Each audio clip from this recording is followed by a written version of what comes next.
नमस्कार साथियों, आप लोगों का फिर से स्वागत है हमारे YouTube channel CGPSC and CG Vyapam पर। दोस्तों, आज 30 महत्वपूर्ण प्रश्न लेकर आए हूं जो कि मानव के उत्सर्जन तंत्र, मानव के श्वसन तंत्र और अध्यावरणीय तंत्र से संबंधित 30 महत्वपूर्ण प्रश्न है जो लगातार विभिन्न परीक्षाओं में बार बार पूछा गया है।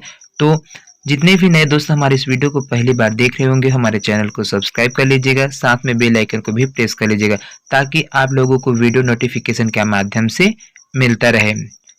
और हमारे टेलीग्राम चैनल से जुड़ने के लिए दोस्तों, एकलव्य साहू जी के टेलीग्राम है, हमारे टेलीग्राम चैनल का नाम आपको डिस्क्रिप्शन बॉक्स में पिन कर दिया गया है लिंक, तो वहां से लिंक को टच करके आप हमारे टेलीग्राम से जुड़ सकते हैं। तो चलिए, आपके स्क्रीन पर है पहला प्रश्न। पहला प्रश्न है दोस्तों, निम्न में से किस हार्मोन में आयोडीन होता है? तो कौन सा हार्मोन है दोस्तों जिसमें आयोडीन होता है? Thyroxine, testosterone, progesterone, insulin. तो करेक्ट आंसर है दोस्तों आपको ऑप्शन ए बिल्कुल करेक्ट सही है। यहाँ पर थायरॉक्सिन है, हार्मोन है, वो उसमें आयोडीन है, वो होता है, उसका मात्रा है वो होता है। चलिए अगला प्रश्न की ओर बढ़ते हैं। अगला प्रश्न है आपका, निम्न में से कौन सा अंग उत्सर्जन तंत्र में शामिल है? आमाशय, वृक्क, थायराइड, गोनेड, सांप।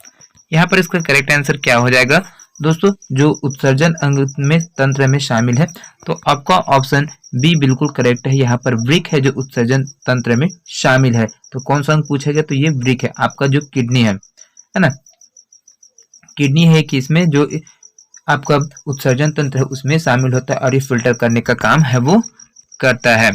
चलिए अगला प्रश्न की ओर बढ़ते हैं।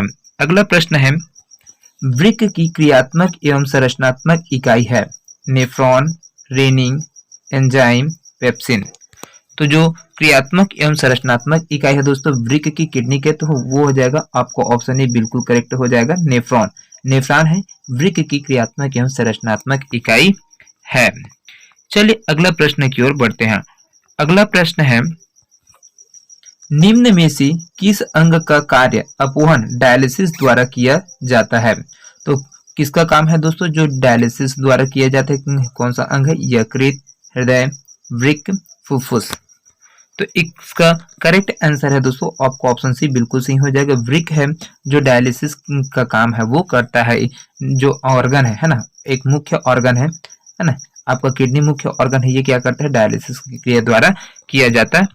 यही प्रश्न है दोस्तों सीजी व्यापम के द्वारा 2022 में, है ना, 2022 में इसको फूड इंस्पेक्टर के एग्जाम हुआ था, उसमें पूछा गया प्रश्न है। बहुत ही महत्वपूर्ण प्रश्न है दोस्तों जो लगातार पूछा गया, उन्हीं प्रश्नों को लाता हूं, तो हमारे साथ बने रहेगा और वीडियो को पूरा लास्ट तक देखते रहिएगा।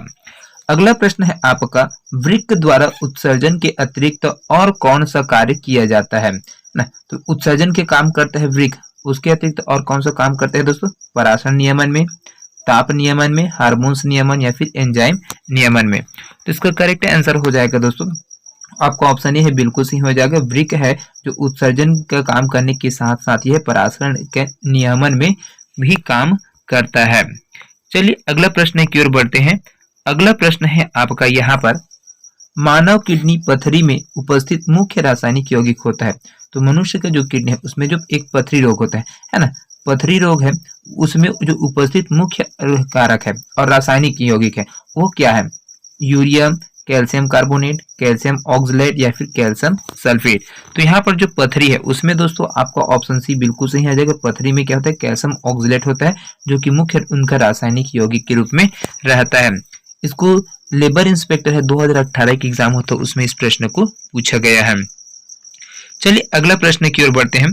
अगला प्रश्न है यहाँ पर, मानव शरीर में पराशरण नियंत्रण करने वाला अंग है आमाशय, यकृत, वृक्क, फेफड़ा। तो इसका करेक्ट आंसर हो जाएगा दोस्तों आपको ऑप्शन सी है वो बिल्कुल सही हो जाएगा। जो पराशरण नियंत्रण करने वाला अंग है तो इसमें आ जाएगा आपका वृक्क, जिसको किडनी बोला जाता है ना, किडनी बोला जाता है, मुख्य ऑर्गन है इसको।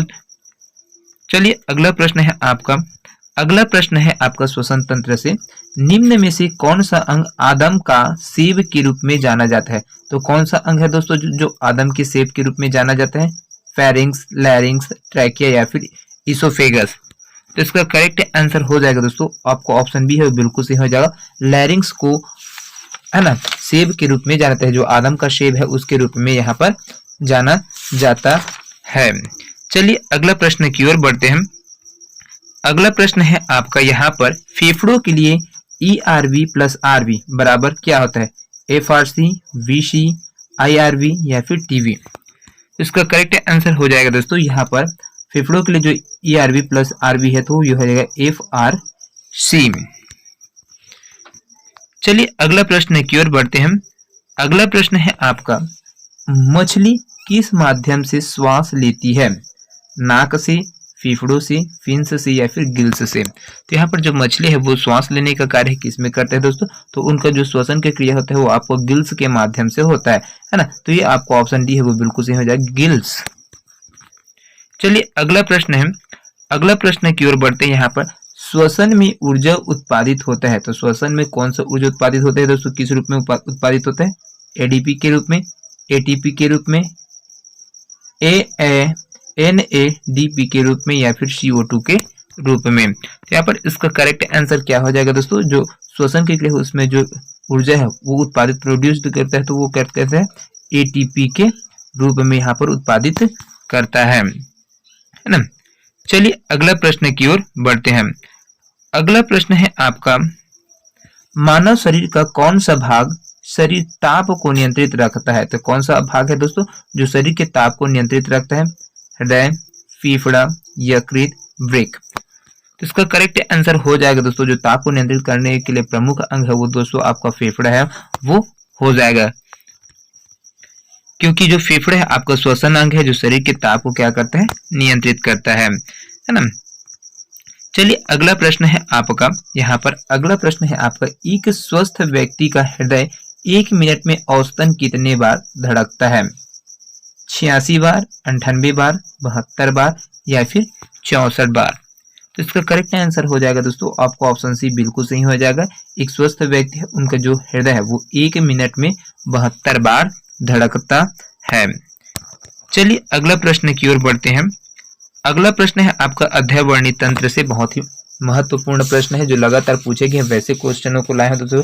वैसे तो हर एक टॉपिक से 1000 क्वेश्चन बन सकते हैं, लेकिन यहाँ पर जो मुख्य है जो पूछा गया है जो आने की संभावना है वैसे प्रश्नों को यहाँ पर लाया हम। तो देखिए अगला प्रश्न है आपका अध्ययवर्णी तंत्र इंटेग्यूमेंट सिस्टम से। तो इसमें देखिए त्वचा रोगों से संबंधित चिकित्सा विज्ञान की शाखा को कहते हैं।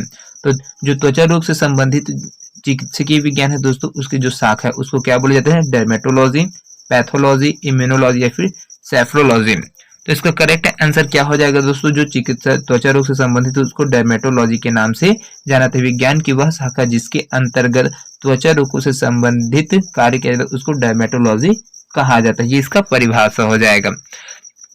चलिए अगला प्रश्न की ओर बढ़ते हैं। अगला प्रश्न है आपका 15वां नंबर का, बहुत ही महत्वपूर्ण प्रश्न है। मानव त्वचा क्या है?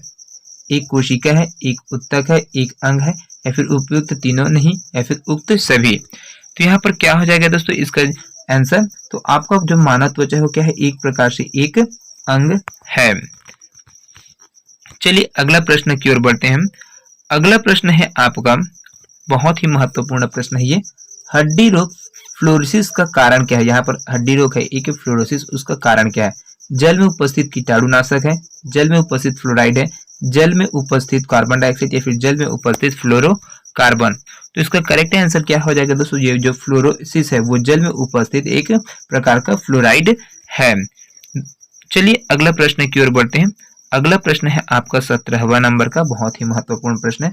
मानव शरीर में कितनी हड्डियां होती है? 216, 116, 206 या फिर 201? तो इसका करेक्ट आंसर हो जाएगा दोस्तों आपको ऑप्शन सी है बिल्कुल सही हो जाएगा। मानव शरीर में जो है वो होता है 206 हड्डियां होती है कुल, है ना। तो इसको ध्यान में रखिएगा, बहुत ही महत्वपूर्ण प्रश्न है। अगला प्रश्न है आपका शार्क मछली में कितनी हड्डियां होती है? 100, 0, 200, 300? इसका करेक्ट आंसर है दोस्तों जो शार्क मछली उसमें हड्डियों की संख्या क्या होते हैं? वो 0 होता है। तो आपको ऑप्शन बी है वो बिल्कुल सही हो जाएगा, है ना। चलिए अगला प्रश्न की ओर बढ़ते हैं। अगला प्रश्न है आपका यहाँ पर वयस्क मानव कंकाल में कितनी हड्डियां होती है? वयस्क मानव कंकाल है उसमें कितनी हड्डियां होती है? 201, 203, 206, 207 या फिर 208। तो इसका करेक्ट आंसर क्या हो जाएगा दोस्तों? जो वयस्क व्यक्ति है उसका कंकाल है उसमें भी आपका 206 हड्डियां ही उपस्थित रहती है। इसको 2015 में और 2022 में अभी हाल ही में एग्जाम हुआ था दोस्तों, उसमें इस प्रश्न को पूछा गया है। चलिए अगला प्रश्न की ओर बढ़ते हैं। अगला प्रश्न है आपका 20वां नंबर का, बहुत ही महत्वपूर्ण प्रश्न है दोस्तों। हमारे शरीर का अधिकतम भार बना है, किस चीज से बना है दोस्तों? हमारा जो शरीर का सबसे ज्यादा भार है वो किसके वजह से रहता है? अस्थियों के वजह से, शारीरिक अंगों के द्वारा, या फिर त्वचा मांसपेशियों अंगों के द्वारा, या फिर जल द्वारा। तो कौन सा चीज है दोस्तों जिसके वजह से जो हमारा शरीर का भार है वो सबसे ज्यादा रहता है? तो यहाँ पर आपको ऑप्शन डी है वो बिल्कुल सही हो जाएगा। जो जल है, जल की वजह से यहाँ पर क्या होता है, हमारा शरीर का अधिकतम भार है वो बना रहता है। हमारे शरीर का अधिकतम भार किससे बना रहता है? जल से बना रहता है। जिसमें इसमें क्या होती है, इसकी मात्रा लगभग कितना, जल की जो मात्रा है वो 60 से 70% तक होता है ना। और यह प्रकृति का उच्चतम विलायक होता है जो सॉल्वेंट के रूप में रहता है। इस प्रकार कोशिका द्रव्य, उत्तक द्रव्य और रुधिर प्लाज्मा, मूत्र, स्वेद, मतलब पूरे जितने भी आधारभूत इकाई है, तरल पदार्थ है, वो क्या होता है? जल ही होता है ना। तो इसके वजह से क्या होता है, जो सबसे ज्यादा जो भार है वो मेंटेन करता है, मतलब वेट है उसको मेंटेन करता है, कौन है ये? तो ये आपका जल आ जाएगा। चलिए अगला प्रश्न की ओर बढ़ते हैं। अगला प्रश्न है आपका 21वां नंबर का। यहाँ पर देखिए, दांतों पर जमी परतें बनी रहती है केवल भोजन के कणों से, भोजन के कण और थूक से, भोजन के कण, थूक और मुख अम्लों से, या फिर भोजन के कण, थूक, मुख अम्ल और बैक्टीरिया से। तो यहाँ पर जो दांतों पर जमी परतें बनी रहती है किससे बनी रहती है दोस्तों? यहाँ पर तो यहाँ पर आपको ऑप्शन डी है वो बिल्कुल सही हो जाएगा। भोजन के कण, थूक, मुख के अम्ल, मतलब जो आपका मुख में है जो अम्ल है वो, और बैक्टीरिया से। तो इनसे ही क्या होता है, जो दांत पर जमी परतें हैं, जो पीलापन होता है वो होता है ना। चलिए अगला प्रश्न की ओर बढ़ते हैं। अगला प्रश्न है आपका 22वां नंबर का। यहाँ पर देखिए, मानव शरीर में किस तत्व का प्रतिशत से अधिक होता है, है ना। जो क्या होता है, मानव शरीर में कौन सा तत्व है दोस्तों जो जिसकी मात्रा सबसे अधिक है? हाइड्रोजन का, नाइट्रोजन, कार्बन, ऑक्सीजन। तो यहाँ पर सबसे ज्यादा अधिक मात्रा में जो हमारे शरीर में जो एलिमेंट है वो पाया जाता है वो आपको ऑक्सीजन O2 है ना। ये वो है वो पाया जाता है, क्योंकि मानव शरीर में जो पाने वाला प्रतिशत है सबसे ज्यादा ऑक्सीजन को होता है। इसका जो प्रतिशत मात्रा है वो हो जाता है 65% है, वो पाया जाता है। मानव शरीर में जो ऑक्सीजन की मात्रा है वो 65% है, पाया जाता है। चलिए अगला प्रश्न की ओर बढ़ते हैं। अगला प्रश्न है 23वां नंबर का। यहाँ पर देखिए, नाखून काटते समय दर्द नहीं होता, क्योंकि नाखून में क्या होता है दोस्तों, जिसको नाखून से हम काटते हैं, है ना, तो उसे हमें दर्द नहीं होता है। कारण क्या है उसका?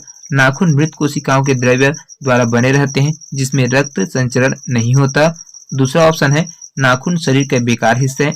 तीसरा ऑप्शन है नाखून कैल्शियम फॉस्फेट के बने थे, और चौथा इनमें से कोई नहीं। तो इसका करेक्ट आंसर क्या हो जाएगा दोस्तों? जो नाखून है जब हम उसको काटते हैं तो उसमें प्रेजेंट होता है, नाखून किससे बनाते हैं? मृत कोशिकाओं के द्रव्य द्वारा बने रहते हैं जिसमें रक्त संचरण नहीं होता है, रक्त का परिगमन नहीं है ना, प्रवाह नहीं होता है उसमें, जिसकी वजह से क्या कहते हैं जब भी हम उसको काटते हैं तो हमें दर्द है वो नहीं होता है। आपको ऑप्शन ए बिल्कुल सही है। चलिए अगला प्रश्न की ओर बढ़ते हैं। अगला प्रश्न है आपका 24वां नंबर का। यहाँ पर देखिए, वयस्क मानव में होती है कितनी हड्डियां होते हैं? तो आपको ऑप्शन बी बिल्कुल सही हो जाएगा, 206 हड्डियां होती है। चलिए अगला प्रश्न की ओर बढ़ते हैं। 25वां नंबर का प्रश्न है, बहुत ही महत्वपूर्ण प्रश्न है दोस्तों। यहाँ पर देखिए, मनुष्य के जीवन काल में कितने दांत 2 बार विकसित होते हैं? तो जो पूरे जीवन भर में दोस्तों जो दांत है वो कितने बार, है ना, जो विकसित होते हैं, मतलब निकलते हैं और हमको पुनः दांत है वो प्राप्त होता है? 4 बार, 12 बार, 20 बार या फिर 28 बार। तो कितने बार मिलते हैं दोस्तों? पूरे जीवन काल में कितने दांत 2 बार विकसित हो सकते हैं जो पूरे जीवन भर में, है ना। तो कौन कौन से दांत है, कितने दांत है जो विकसित हो सकते हैं? तो ये आपको ऑप्शन सी बिल्कुल सही हो जाएगा। 20 ऐसे दांत है ना, जो 20 ऐसे दांत है क्या करते हैं, कहीं पर भी अगर टूटता है तो दोबारा विकसित हो सकता है, उसमें क्षमता है, ये पाया जाता है। चलिए अगला प्रश्न की ओर बढ़ते हैं। अगला प्रश्न है आपका 13वां नंबर का। यहाँ पर 13वां नंबर बोलता हूँ यहाँ पर, है ना। यहाँ पर है 26 26वां नंबर का प्रश्न है। हालांकि क्वेश्चन जो लिया गया है वो 13 नंबर का था, लेकिन ये आपका 26वां नंबर का क्वेश्चन है। अस्थि एवं दांत निर्माण हेतु निम्नलिखित में से किनकी आवश्यकता होती है? सोडियम और पोटेशियम, लौह और कैल्शियम, सोडियम और कैल्शियम या फिर कैल्शियम और फॉस्फेट। तो यहाँ पर किसकी आवश्यकता होती है दोस्तों अस्थि और दांत निर्माण के लिए? तो यहाँ पर कैल्शियम और फॉस्फेट है, आपका कैल्शियम और फॉस्फेट है ना, ये है, ये दोनों की क्या होता है आवश्यकता होते हैं। इसी की वजह से सब ये जो हमारा जो दांत है वो और बोन है वो मजबूत रहता है। कैल्शियम और फॉस्फेट अस्थि और दांत निर्माण में सबसे ज्यादा सहायक होते हैं, और इनकी जो कमी से अस्थि और दांत है संबंधी क्या होती है बीमारियां, है ना, जो बीमारियां है वो हो जाता है। फॉस्फेट की कमी से है दोस्तों जो दांत है, दांत का वो क्षय होने लगता है, और अस्थि है वो क्या होता है कैल्शियम की कमी से कहते हैं कमजोर होने लग जाते हैं। चलिए अगला प्रश्न की ओर बढ़ते हैं। अगला प्रश्न है आपका निम्नलिखित में से कौन मानव शरीर की सबसे छोटी हड्डी है? वोमर, स्टेपिस, मैलियम या फिर इनकस? तो इसका करेक्ट आंसर हो जाएगा दोस्तों आपको ऑप्शन बी है वो बिल्कुल सही हो जाएगा, है ना। जो मानव शरीर की सबसे छोटी हड्डी है वो क्या चीज है दोस्तों? स्टेपिस है, जो मनुष्य के किसमें पाया जाता है? कान है उसमें पाया जाता है। और मानव शरीर का सबसे बड़ी हड्डी क्या होता है? फीमर होता है। छोटी हड्डी में आपका क्या हो जाएगा? स्टेपिस, और आपका जो सबसे बड़ी हड्डी मानव शरीर में तो हो जाएगा आपका फीमर है वो हो जाएगा, जो कि यहाँ पर है जो टांग जो जांघ है ना, जांघ है उसमें पाई जाती है। चलिए अगला प्रश्न की ओर बढ़ते हैं। अगला प्रश्न है आपका 28वां नंबर के। यहाँ पर देखिए मनुष्य के शरीर में पसलियों के कितने जोड़े होते हैं? जो हमारे फेफड़े में पसलियां पाई जाती है उनकी संख्या कितनी होती है, या फिर जोड़ा कितने होते हैं? 12, 10, 14 या फिर 11? तो इसका करेक्ट आंसर क्या हो जाएगा दोस्तों? जो जोड़ों की संख्या, जोड़ा की संख्या वो कितना हो जाएगा? आपको ऑप्शन ए है बिल्कुल सही हो जाएगा। 12 जोड़ी क्या होता है पसलियां है वो पाया जाता है, और इसकी जो संख्या वो टोटल कितना हो जाएगा? 24। जोड़ी में 12 है और संख्या में ये 24 होता है। चलिए अगला प्रश्न की ओर बढ़ते हैं। अगला है 29वां नंबर का प्रश्न, बहुत ही महत्वपूर्ण प्रश्न है। मनुष्य की खोपड़ी में कुल कितनी अस्थियां होती है? तो यहाँ पर टोटल जो खोपड़ी है दोस्तों उसमें अस्थियों की संख्या कितनी है? 28, 30, 32, 40। तो इसका करेक्ट आंसर क्या हो जाएगा दोस्तों? यहाँ पर आपका जो खोपड़ी में जो कुल अस्थियां है उनकी संख्या होता है 28 होता है ना, क्योंकि यहाँ पर अस्थि जो बोन है उनकी संख्या भी 28 है मस्तिष्क में, है ना। तो इसको ध्यान में रखिएगा, बहुत ही महत्वपूर्ण प्रश्न है। अगला प्रश्न है दोस्तों, मानव शरीर में सबसे मजबूत मांसपेशियां कहाँ होती है? जो सबसे ज्यादा मजबूत जो मांसपेशी है वो कहाँ पर पाया जाता है? जबड़े में, जांघ में, गर्दन में या फिर हाथों में? तो यहाँ पर जो सबसे मजबूत जो मांसपेशियां हैं वो पाया जाता है आपके जबड़े में पाया जाता है। किसी भी भारी वस्तु को उठाने की क्षमता के संदर्भ में क्या रहता है? ये जो जबड़ा है वो मांसपेशी सबसे ज्यादा मजबूत होता है ये, है ना। चलिए अगला प्रश्न की ओर बढ़ते हैं। अगला प्रश्न है आपका 31वां नंबर के। यहाँ पर देखिए निम्नलिखित में से कौन सा लवण मानव हड्डियों में सर्वाधिक मात्रा में पाया जाता है? तो कौन सा लवण है दोस्तों, जो कौन सा साल्ट है ना, जो मनुष्य के हड्डियों में सर्वाधिक मात्रा में पाया जाता है? Calcium chloride, calcium carbonate, calcium phosphate या फिर सोडियम क्लोराइड? तो यहाँ पर सबसे सर्वाधिक मात्रा में जो साल्ट के रूप में पाया जाता है वो कैल्शियम फॉस्फेट है ना। CaPO4 है, इसका फॉर्मूला भी है CaPO4, कैल्शियम फॉस्फेट है, ये पाया जाता है सबसे ज्यादा मात्रा में। चलिए अगला प्रश्न की ओर बढ़ते हैं। अगला प्रश्न है आपका 32वां नंबर का। बीडीएम परीक्षण निम्न रोग के पता लगाने के लिए किया जाता है। तो कौन सा रोग है दोस्तों जिसके लिए बीडीएम का प्रयोग किया जाता है? डेंगू के लिए, मलेरिया के लिए, ऑस्टियोपोरोसिस या फिर एड्स? तो यहाँ पर है दोस्तों इसका करेक्ट आंसर क्या हो जाएगा? ये है आपका बीडीएम परीक्षण किया जाता है ऑस्टियोपोरोसिस में, है ना। ये 2021 में सीजी व्यापम के द्वारा इस प्रश्न को पूछा गया है, क्योंकि ऑस्टियोपेटिस का जो निदान है वो अस्थि खनिज घनत्व है ना। आपका जो अस्थि घनत्व खनिज है उनको मापने के लिए इसका उपयोग है वो किया जाता है। चलिए अगला प्रश्न की ओर बढ़ते हैं। अगला प्रश्न है 33वां नंबर का, बहुत ही महत्वपूर्ण प्रश्न है। यहाँ पर देखिए जब एक मनुष्य 20 मीटर दौड़ने के बाद रुकता है तो उसके शरीर पर क्या प्रभाव पड़ता है? तो यहाँ पर आपको ऑप्शन बी बिल्कुल सही हो जाएगा। पीसों में लैक्टिक अम्ल एकत्र होने के कारण क्या होता है? थक जाता है। जैसे ही दौड़ता है तो ये थक जाता है, जो पीसी है उसमें लैक्टिक अम्ल है वो एकत्र हो जाता है जिसकी वजह से, है ना। चलिए अगला प्रश्न की ओर बढ़ते हैं। अगला प्रश्न है 34वां नंबर का। यहाँ पर बहुत ही महत्वपूर्ण प्रश्न है, निम्न में से कौन सा सही है? मेसोडर्म से मस्तिष्क बनता है, एक्टोडर्म से यकृत बनता है, मेसोडर्म से कंकाल बनता है और एंडोडर्म से हृदय बनता है। तो इसका करेक्ट आंसर हो जाएगा दोस्तों आपको ऑप्शन सी है, बिल्कुल सही हो जाएगा। मेसोडर्म से कंकाल है वो बनता है। चलिए आज के सेशन का लास्ट प्रश्न है, 35वां नंबर का प्रश्न है, बहुत ही महत्वपूर्ण प्रश्न है। यहाँ पर देखिए, मनुष्य का दंत सूत्र है 21-23 बटा 21-23, 23-21 बटा 23-21, 32-21 बटा 32-21 और 12-23 बटे 12-23। तो इसका करेक्ट आंसर क्या हो जाएगा दोस्तों? जो मनुष्य का दंत सूत्र है वो आपको ऑप्शन ए है, बिल्कुल सही हो जाएगा 2132 मतलब और बटा 2123 है ना। तो ये आपको ऑप्शन ए है, बिल्कुल सही हो जाएगी। ये मनुष्य के जो दांत है उनका सूत्र। तो दोस्तों ये 30 प्रश्न आप लोगों को कैसे लगे कमेंट करके जरूर बताइएगा। वीडियो आप लोगों को पसंद आया होगा तो ज्यादा से ज्यादा लोगों तक शेयर कर देगा। मिलते हैं अगले वीडियो में दोस्तों, तब तक के लिए अलविदा। जय हिंद, जय Chhattisgarh. Thank you so much दोस्तों।